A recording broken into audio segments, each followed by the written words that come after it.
we have value that we can show. Every company should know that. And sometimes that requires storytelling, because you're not going to be able to just say, hey, you have a story that you're bringing to us. My AC is broken, I need it fixed. We have to tell you the story. We have to tell you how that value is. And once they understand that story, then you can move forward with them. The story is it's the education aspect of it. You're educating the customer not only about obviously the services you offer, where you are. It allows you to show your business for who you are. And at the end of the day, we're all people.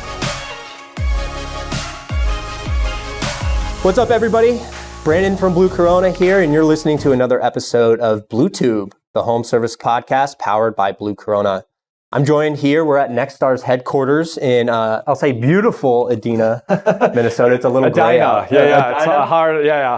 Hard eye. Okay. All right. Well, we're here at Nexstar Strategic Partner Day. Nick, this morning's session led by David was incredible. It was really great to lean into and just immerse myself really more into what Nexstar is about. I think I didn't really know what to expect, honestly, coming into Partner Day. Give our listeners an introduction into who you are. You mentioned you joined Nexstar in the trades about 4 years ago, but you are a digital marketing coach at Nexstar. Yeah, so that's correct. I joined in September of 2019, so right before we all had to start doing our work from home. And it was an amazing transition into doing coaching. It was not something I ever expected to do, but now that I'm here, it's something that I love doing. And my job is basically to help our members achieve. I think it's best stated in our mission statement, Nexstar's mission statement being to turn the world's best tradespeople into the world's best business people. And it's really amazing for us to be able to go and help them and not just say, hey, I'm here to give you answers. I'm not consultative. I'm here to help you find what's best for yourself and help you develop as a digital marketer. Such an amazing experience. I think digital marketing is an industry that has so much support. Every time you go to a conference, anybody that is a speaker will take time out to talk with you and to make sure that you get the answers that you need. And I've always loved that kind of support. And it's just so wonderful to be able to give that back to the people who are now working on those front lines and making sure their digital marketing is going to help them learn and experience and be even better, and not just know where to ask the questions, but be better themselves than they ever were before. So let's take it a step above that. What is Nexstar Network? What is your mission? I mean, you said turning the world's best tradespeople into the world's best business people, but what does Nexstar do? That's a great question, and thank you for steering me. Love it. So Nexstar's job as a company, again, that mission statement still holds true.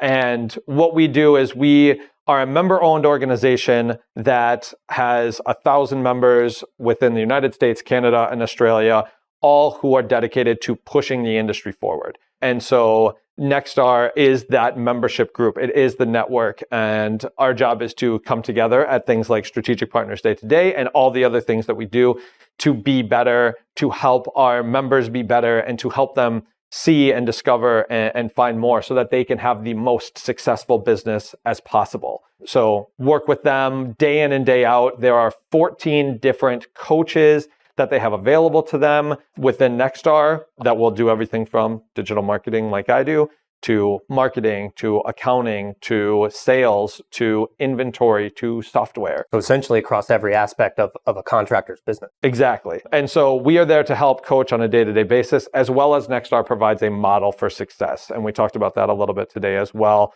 We have a process by which you can run your business, the things that you should focus on that will help ensure that you find that success that you're looking for. And that's done through, we have a series of trainers as well that will come out to your location that will help your members or help your customers, being the employees of the business, be as best as they can be. Speaking of trainers, I mean, Dave ran a phenomenal session this morning. I was talking to him on one of our breaks. Like, I don't want him to get out to come to Blue Corona and teach the folks. But you've mentioned like home services and trades. What industries, what types of businesses specifically does Nexstar work with? So specifically, we focus our efforts onto plumbing, electrical, and HVAC companies who work with residential services.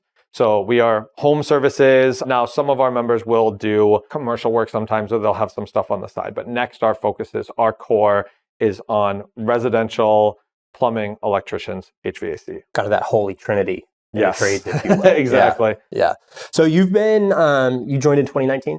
Yes. So I'm really curious then to hear your take on how the industry has changed over the past 5 years, because we obviously had the 2 COVID years in the middle of there, right? It's shortly after you joined, probably 3 or 4 months. Actually, I was at a Nexstar event down in Florida the day everything started shutting down. And with a name like Blue Corona, some of your members were a little ruthless. But I'm curious to hear, how you've witnessed the digital marketing industry specifically for contractors change over the past 5 years. Yeah, there's a lot that kind of can go into that. And you're right, it did. There was a huge shift initially, right as I started, because there's all sorts of small things that will shift our industry. There's things like local service ads that will shift our industry. There's things happening this year in terms of SGE, the search generative experience and stuff within the digital marketing world that will adjust what our needs are. But I would say some of the biggest pieces that I've seen as a shift are going to be mainly the lengthening of the process. When I came in, a lot of what I was hearing and seeing and experiencing through our members was people have a problem, they need a solution today. And they are going to get that solution today because they don't have time to do this. They don't have time to think about this. They are looking for a service. During the time that we were all working from home, there was a lengthening of that process, to where all of a sudden people were able to do more research. People were able to be home more significantly. And I think where I saw it personally more than anywhere else was all of a sudden something like remarketing and retargeting to customers who didn't convert, which previously was like, look, if they saw you and they didn't convert, showing your name again is not going to help. They needed you right then and there, and they made their decision. Now, all of a sudden, we started seeing remarketing and retargeting and this ongoing process start to work. And we were like, okay. Now, when you say start to work, can you define that for us? Yeah. So like all of a sudden where we would almost coach against doing any sort of like follow-up. If they came to your website and you were like, oh, we're going to remarket to them with display ads, we were like, don't. That was a waste of time. Because they were already on your website, they made the judgment and they said no. So don't waste your money trying to put yourself in front of them again. All of a sudden, we started seeing remarketing ads bringing people back. We started seeing people after 2 or 3 days converting. And those numbers went up. Cost per conversion on things like that all of a sudden started to come down, and it became very, very effective. And so we really leaned into that. I think what it shows more than anything else is that that time period really pushed us hard into building relationships and not selling a product or even a one-time solution. And I think that's the biggest shift that I've seen, is that we really are in the business of building relationships because of the industry that we're in. Again, that holy trinity of the bottom of the needs. When you walk into a building, you expect electricity. You expect it to be the right temperature. You expect running water. So we are needing to build those relationships because we're not necessarily, well, you need it. It's not a high desire item. It's not something we necessarily brag about anymore. I mean, as a homeowner, that's the worst part of my day is if I have to call an air conditioning contractor. Exactly. Right? And so I totally hear you. So that's interesting that you said you saw that process lengthening. I think you're right, probably due to everyone has a little bit more time to research. Also, I think home improvement tended to be more top of mind, whether it's more needs-based, kind of like air conditioning, plumbing, electricity, right? Or whether that be a kitchen remodel we put on a back patio like during COVID, right? Yeah. And so we all started thinking about our homes. And then as a result of that, a lot of these systems started getting replaced a little prematurely. Yep. So all the systems, the air conditioning units or water heaters that, got installed year 7, year 8, it's year 10 now. And now it's a little bit tougher out there for the contractors and the members that you serve to generate business, which kind of brings me to my next point, which is in the reason you and I got together today, because you and I were talking about shoulder season. Yeah. And some of the challenges that shoulder season can present for contractors, particularly ones who rely on weather-driven events like air conditioning contractors or heating and air contractors. So, Nick, my first question to you about shoulder season is, can you just, how would you describe shoulder season? Because I have my own definition of it, and the only way to describe it is my wife and I put the girls to bed a couple weeks ago, and it was like 60 degrees outside during nap time, and we just sat on our back patio. We didn't do anything else. We just sat and relaxed. The weather was nice. We opened the windows and enjoyed the nice weather. So I know that oftentimes presents challenges for contractors. So how would you describe it? No, that's great. And again, getting back to where we started the conversation, let's make sure we're speaking the same language here. So I love it. Shoulder season to me, more than anything else, is when the audience isn't coming to you naturally.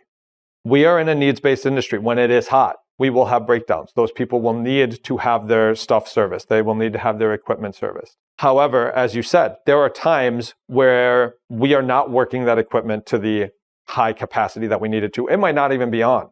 The number of furnaces that break down while they're not turned on is very low. So it really does come into the fact that like shoulder season, more than anything else, is when there's not an audience coming to you to talk to you.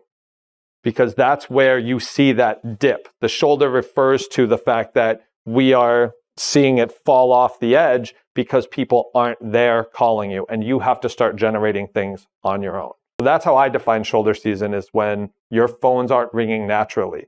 Not to say that your phones aren't ringing, nor can you not have an effect on it. You definitely can. But to define shoulder season, that's when your audience is not reaching out to you because of breakages as much as they normally are. It hits HVAC worse than most others. I would say plumbing is maybe second worst with some seasonality. Again, if you have freezes, if it's cold, or if even if you live in a hot place like Texas and all of a sudden everything freezes because of our fun weather that we deal with, there's some seasonality there. Electrical, even less, but that's usually kind of the levels that we see it at. Yeah, it's this interesting dynamic because, as a homeowner, I save some money on my energy bills, right? And like I said, I get to spend time outside and just enjoy the nice weather. But that's oftentimes when we'll get phone calls at Blue Corona and say, what the heck's going on, guys? Their slowest season is your busiest season. Yeah, and if you look at search demand from homeowners for a term like AC repair, you're right. It's going to be dips and peaks. And so it's our job as marketers to minimize the peaks and valleys as much as possible in a weather-driven industry. So,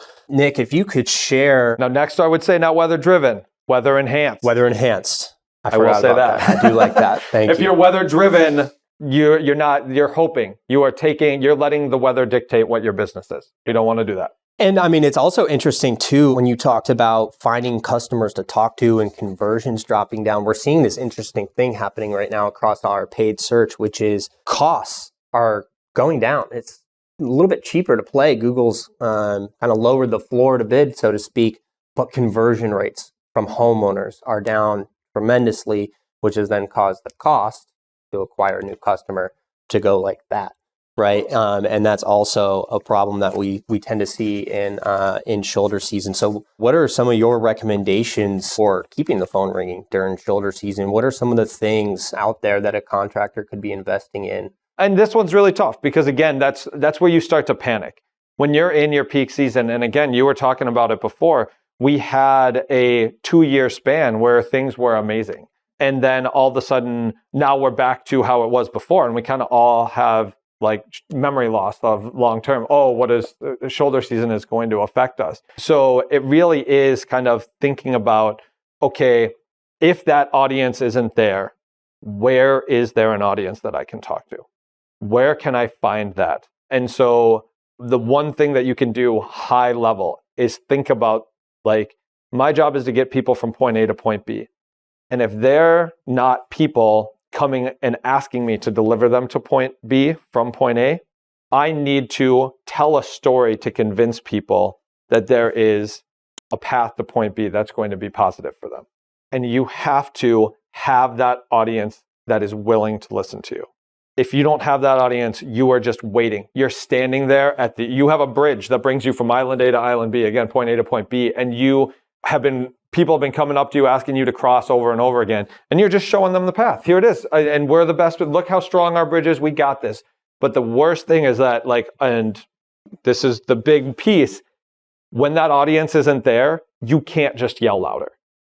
You're just yelling out into an empty void. And guess what? All those other 10 companies who have the same bridge or a very similar bridge to take people to the solution are also really desperate for those 10 people who are there. And it's our job to pivot too. I mean, it might not be the same channels or strategies that you're investing in today that work during shoulder season. It might be a combination of those, right? 100%. But it might not be, to get you from point A to point B, because your customers they're spending their time somewhere. So where are they spending their time?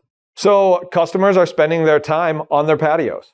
They are hanging out, they are relaxing, and they are looking for entertainment. And so a lot of times when it comes to that, we have to shift to, one, finding places where we can be in front of people where they are.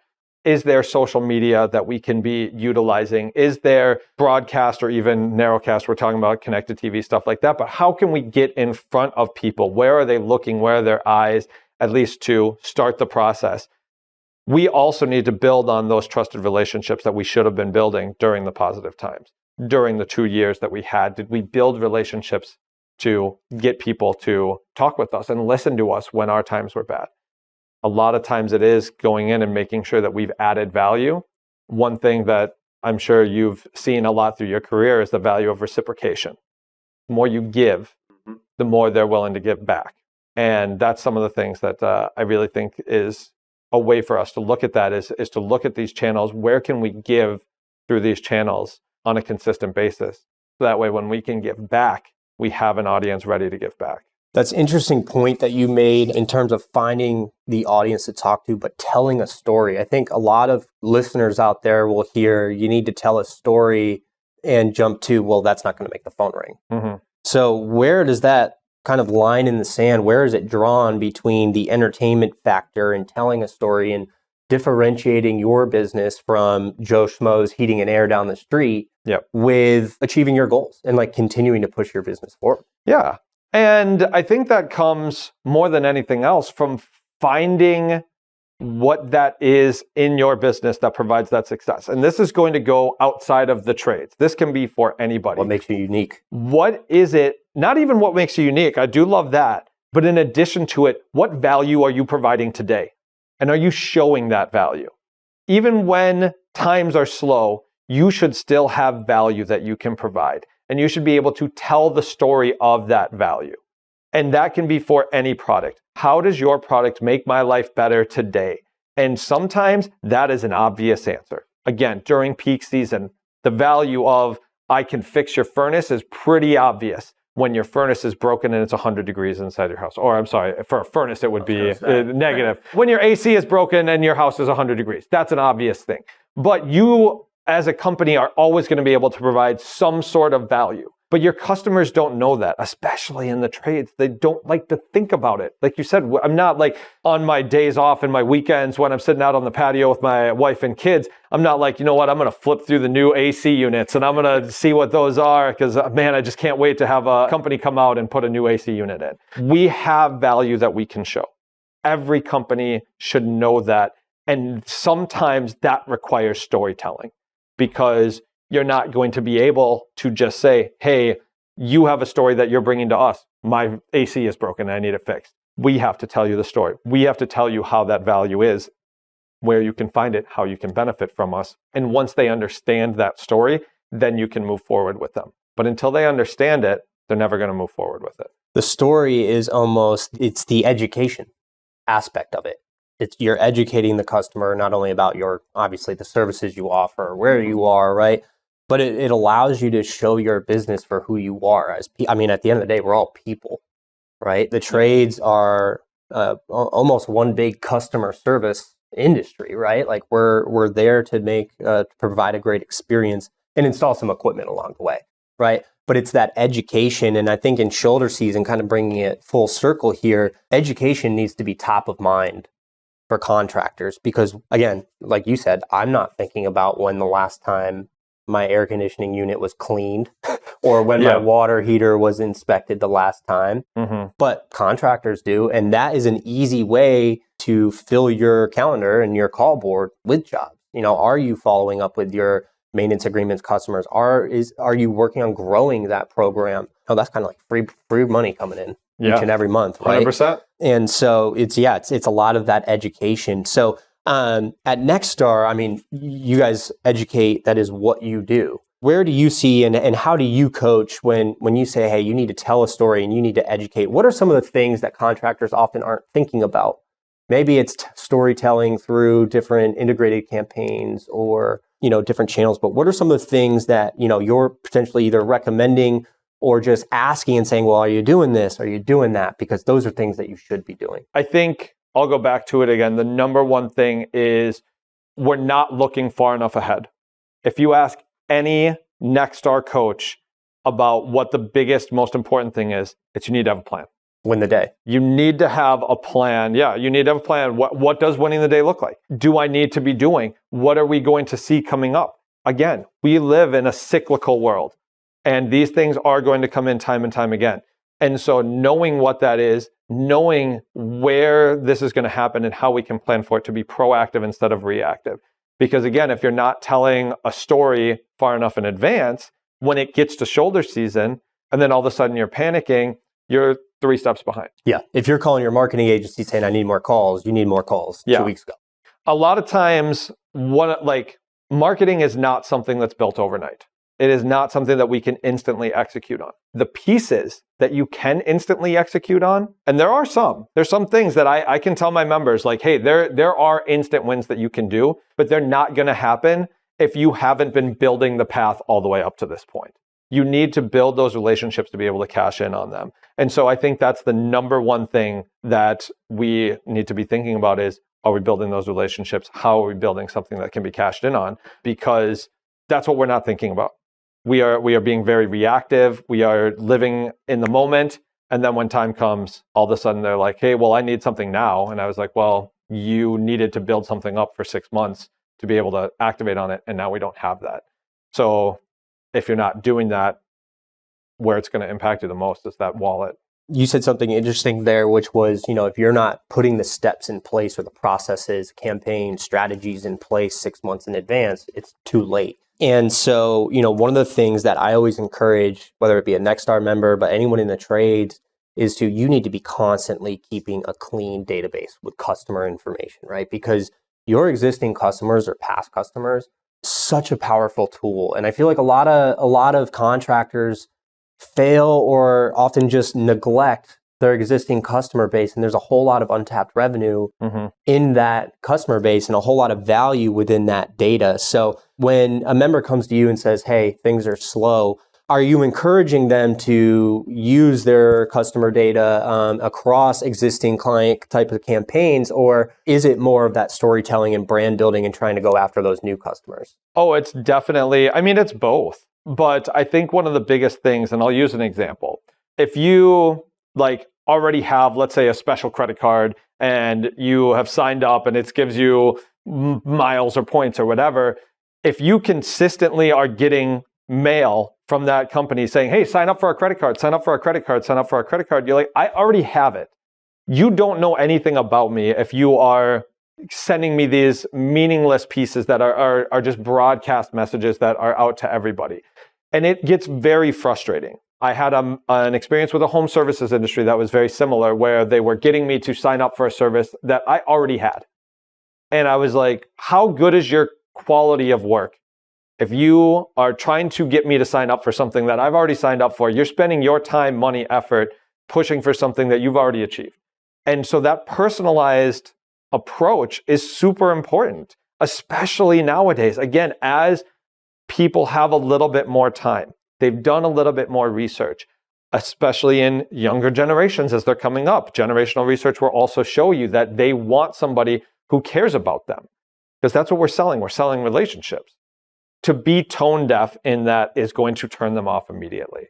So 100% utilizing first-party data. And within the world of digital marketing, we have the depreciation of cookies and pieces like that. Yeah.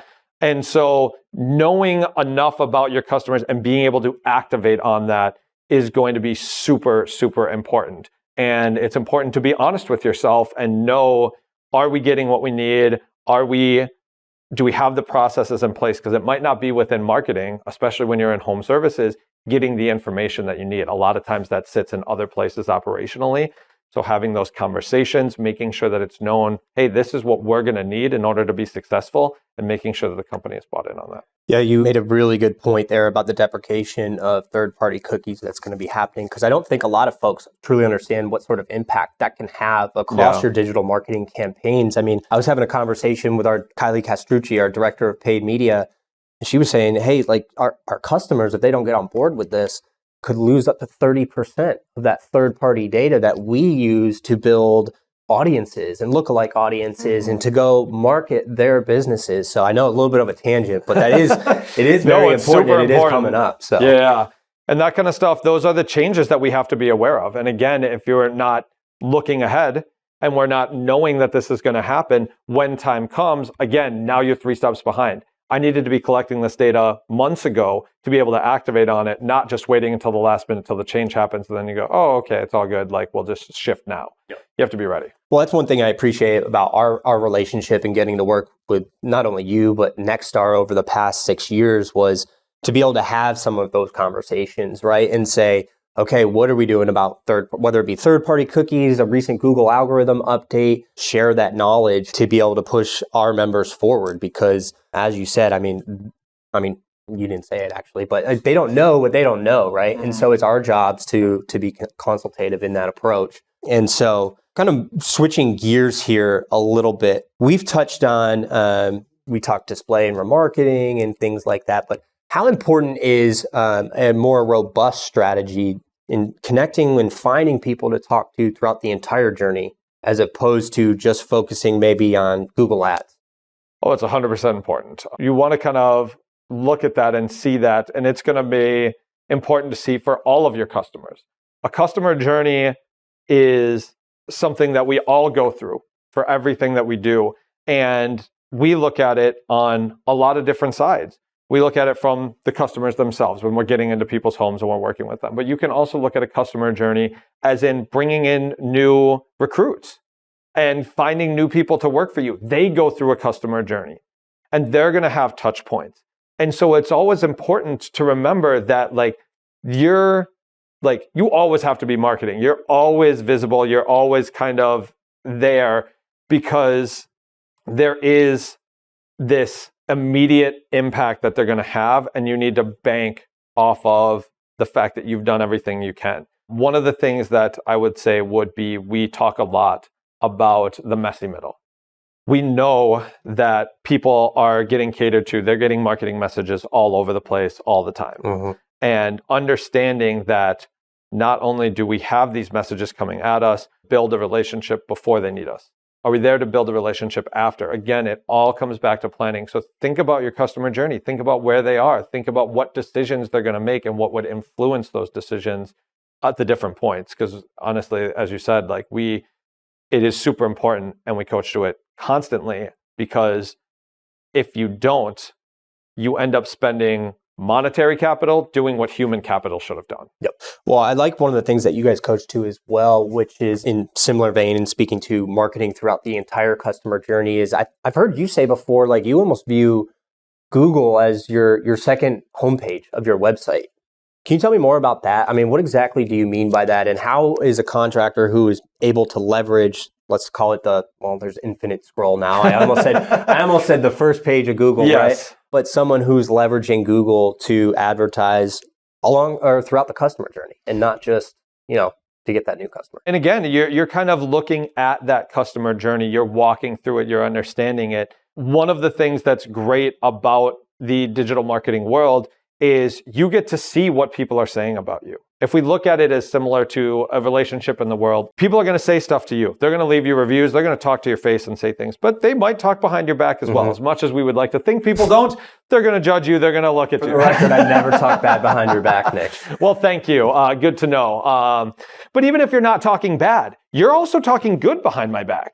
And there's things that you're saying to other people that are going to influence their thoughts and spheres about us. And people are doing that within the interweb. There is a whole world of communication that happens online that we want to know about. And Google does a really good job of congregating all of that into one place. And so when people are looking for you, they're not always going straight to you. At my last job, we came up with, when we were thinking about it, you are probably one of the least reliable data sources about what goes on within your own company. Because, of course, nobody goes out there. I don't know any home services company that does. If you do this, email me. I would love to see your website. That's we're the third best company in the region, and we provide really mediocre work. Yep. Nobody's going to put that out. Everyone puts their best foot forward. And so it's really important to understand that, customers aren't always going to go to your website to learn what really goes on. They're looking at third-party sources. They're looking at online reviews. They're looking at all these other places. And Google does a really good job of bringing all of that together and displaying it. So when customers who don't remember your name, again, We are base level. We're at the bottom of Maslow's hierarchy of needs. Everything that home services provides for electrical, HVAC, and plumbing, that's an expectation that everyone has. That's not like a great thing. So we don't tend to think about it too much. We're not doing research in advance. When people have that need, they have to ask. They have to find somebody else that's an expert because they are not experts in the home services realm. And Google does a great job of congregating that together. So you get to hear all the conversations that would normally go on behind your back as Google brings them forth and says, this is what we're showing people about you. And Google's actually starting to have conversations with people too, through, you mentioned it earlier, the SGE or search generative experience. But it kills me when a contractor, maybe I'll speak to them at Super Meeting, or maybe it's at one of these other trade shows, right? And they say, well, I need more calls. Yep. So what do you think about YouTube ads? And I'm saying, well, if you need more calls, I don't know if YouTube ads are the first place I'd put my budget, but we could have a conversation around that. But it kills me when, they're not maximizing everything that they possibly could on Google. I keep saying Google, but search engines, search engines, Microsoft, Bing, that they're not maximizing the big ones. all the channels that they possibly can. Video, Google Business Profile. I mean, we see more than 50% of our clients' organic calls, because we track all of those calls, more than 50% comes through that organic tracked phone call that we put, or phone line that we put on GBP, right? Google Business Profile. And so it's super critical to make sure that you're filling in the gaps on Google or on search engine and making sure you're found, because you're right, you never know when someone's going to need you. It's why jingles work so well. Oh, yeah. They get stuck in your head and, I need Morris Jenkins. I'm gonna name drop Morris Jenkins because I live in Charlotte, but we're gonna turn it on gently. You know what I mean? There's a reason why those things work. Yeah, of course. Yeah. No, and I love that, and I think that those kinds of pieces, like you said, you have to fill in the gaps. One thing that I will say is that Google, and if you're a digital marketer working in the worlds of the trades, Google is going to take a lot of the things that you used to be able to say were successes. We're looking, me and you have had talks about what is organic traffic going to look like this year. And you might lose some of that. We might lose some organic traffic as Google continues to push this thing. But what Google can't do is Google can't do your job as the trades. Google is not sending people into people's homes and like fixing the pipes and making sure the air conditioner is working. Google's not going to do that. They are going to take away that traffic, and they're trying to serve their customers as best and fast as possible by getting them the right answer. I mean, at the end of the day, it's what they want. You are still the right answer. And that's the thing that we don't want to forget. You're still the right answer for the question. Google's just trying to get that information to you faster. So we need to make sure that we're keeping track of that. And search engines in general, even ChatGPT, all of that kind of stuff that's coming up, are trying to get answers. And so you have to make sure that you're the best answer. And like, that's the biggest thing is, are we the right answer? Are we providing the right answers to the questions that people are asking? Because they're asking more complicated questions, different questions than they ever have before. I think a stat we pulled was that it was insane to me. Even in the year 2023, it was something like 15% of all searches done on Google were never done before. These were brand new searches. I was like, it's been around for 25 years with 1 billion searches a day. Well, with the rise of long tail keywords. Still more stuff coming in that we've never seen before. And yeah, you're right. Long tail keywords, SGE, Google's getting, BERT, we can name drop 100 things. But like, we used to have to search, if you're as old as we are, and you remember when Google started, that you couldn't search long tail. If you typed in more than 3 or 4 keywords, all of a sudden Google started spitting out garbage results. Well, part of that was because we had to click our phone 3 times to get to the letter K, as opposed to now, my daughter's 2 years old and answering FaceTimes from grandma, right? But the point is, we're typing much faster. We're using voice search so we can naturally speak. Dave talked about our speaking rate, right? And so that, I'm sure that's probably bumping up a lot of that new search data. Yep. And Google AI is all getting better at understanding that. So we are starting to see more of that question type answer. What Ask Jeeves promised on 20 years ago is now finally happening. And I think that that's something that's going to be a big shift digitally as we move forward, is knowing that we do need to start answering these more specific questions because people are asking and getting relevant answers to more specific questions than they've ever got before. Yeah, I think at the end of the day, it's important to remember, and I'm going to butcher it here, but I remember I included a few years ago in multiple presentations, Google's mission statement, which went something like this. It was to organize the world's information and make it more easily accessible. I might have just gotten it 100%, so shout out me. I thought it was don't be evil, but I think it's both of them. That one, I don't know. We are a Google partner, so no. But when you think about that, what Google wants to do, we as a consumer, we want the information quickly, right? And so whether I'm buying a new pair of running shoes and I want to know if they have my size and color that I prefer, I want that information quickly so I can make a decision if I purchase. If it's a home service contractor, I need to know things like, do you service my area? How can I contact you? Can you get to me in time? And a lot of those things are very important to establish trust and continue to drive your business forward, again, during shoulder season, because you don't know when they're going to need your services. And we know they're going to need you even less during shoulder season. And it's not going to stop. The shoulder seasons are going to keep coming. We're hoping, looking kind of big picture, as you were talking about at the beginning, we pulled a lot of stuff forward by about 2 years. Yeah. Because we were trying to make up for pieces we were getting into people's homes. So we did. We had 2 great years in 2021 and 2022. I got to think about it. Yeah, exactly. Again, we're getting old. That's a good. That's also a good sign that we're beyond it. Yes, and 2023 and 2024 are those years where we're still pushing to. We're feeling the effects of that.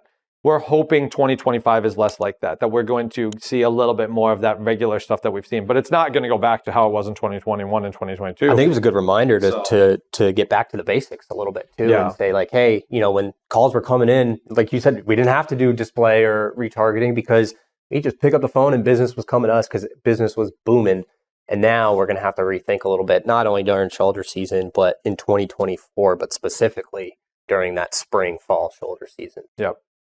Nick, is there anything else you'd like to add that we didn't cover? Not that I can think of, honestly. Like, we covered a lot here. Again, I would say kind of make sure that you are focused on providing value, answering the questions that people are going to have as we're talking about what do you do during shoulder season. It is listen to the customers, understand what their needs are here and now, understand how you can continue to help.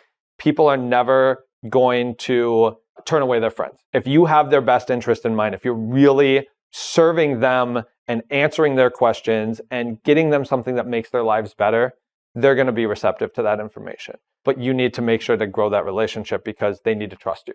Otherwise, you're going to come off as that sketchy salesman that's going to come up out of nowhere and be like, hey, I've got a magic special deal for you. And you're going to, when times are tough. Exactly. And you get that snake oil salesman who's coming in and trying to sell you on something because you've never heard from them again. And they're going to leave town as soon as they sell you. That's not what we're trying to be. That's not what's going to grow long-term value. We are in a business, especially within Nexstar, that can provide long-term value. These things aren't going out of style. These things are pieces that are core to who we are and the types of lives we want to lead. Yeah. I mean, Dave said it best, I think, this morning. He said air conditioning, heating, plumbing, and electricity is what separates first world from a third world country, in his opinion. Yep. And I thought that I hadn't heard it put like that, but that was really insightful. Yeah. So, well, Nick, we appreciate you joining the podcast with us. Hopefully everyone learned something. And how can folks, if they're interested in learning more about Nexstar's best practices or potentially even joining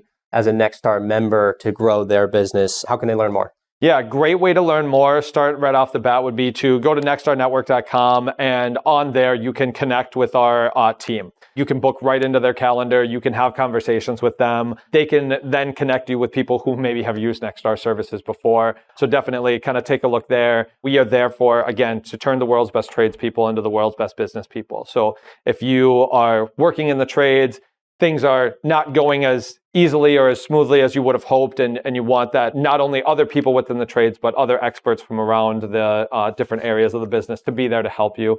That's exactly what we're here for. And again, our whole mission is to help you be better, whether it's partners like Blue Corona, who have been excellent to us over the years, or our members themselves. Everything drives towards the success together, and we go for the win-win-win. So it's been a great experience over the past 6 years. I was thinking back, it was kind of crazy that it was 6 years. And I didn't realize, I knew like Alicia was a coach, obviously before, and then you came onto her team, but I hadn't realized that like you hadn't been here all 6 years that we had worked together. It was pretty early on because, again, it's almost been 5 years now. It's been about 4.5. So I came on just a little bit after, and you guys were one of the only places I got to visit before we got locked down. Right as I started, I was really lucky enough to go and sit down with you in a conference room like this, but at your place. Smell some good barbecue. Yeah, exactly. Get the barbecue smell from below, but also to just talk with you guys about, hey, what's going on? Again, grow that relationship. We wanted to maintain that relationship with you guys because we know that life lives and dies on relationships. So I think 1 + 1 = 3. That's how I view it. Wonderful. I love it. All right. Well, Nick, appreciate it. Brandon, thank you so much for having me.